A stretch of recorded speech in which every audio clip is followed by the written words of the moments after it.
So when Manoj and his wife met us for this house, they were very keen of architecture which is not very modern.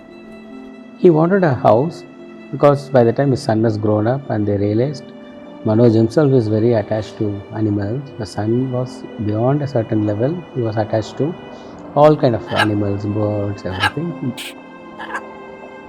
Basically, they wanted to have a house connected to nature. The summer house actually derived from the idea of being a recreation house because for us summer means it's a summer holidays. That led to the term summer house. We wanted to keep it simple, not overly traditional, but not leaving out the modern comfort also.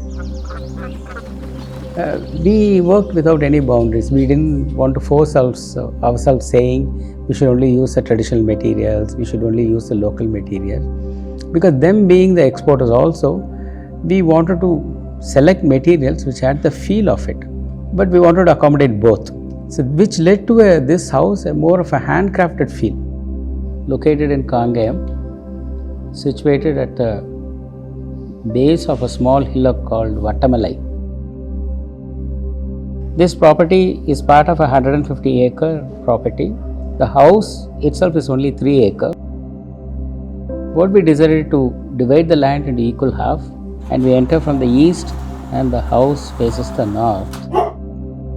And there is a driveway which takes you around the garden, which takes you to the main entrance of the house, and a small traditional tulsi pot in the middle.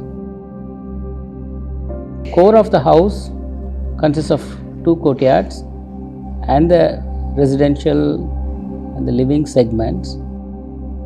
Right after the main door, you enter into the courtyard and a small lobby. So we decided to have a small courtyard in the front.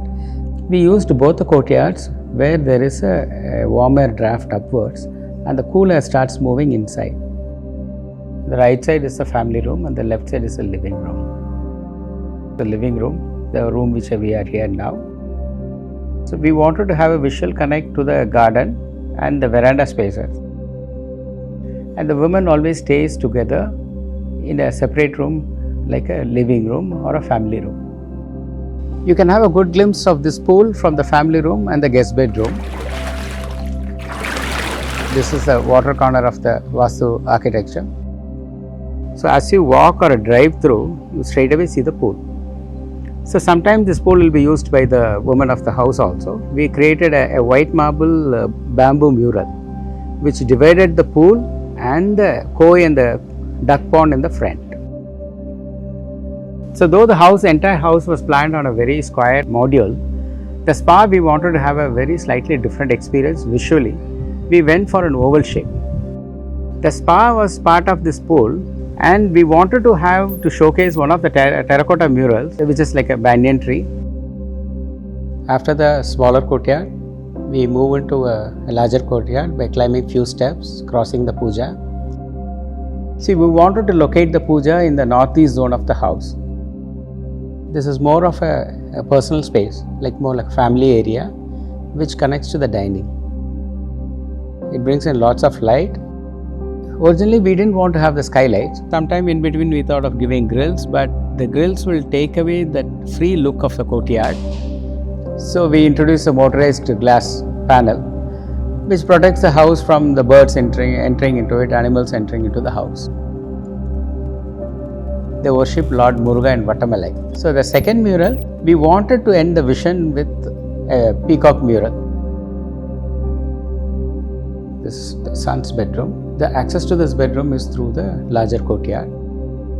See, from this bedroom, we wanted to again access the veranda, from the veranda to the garden.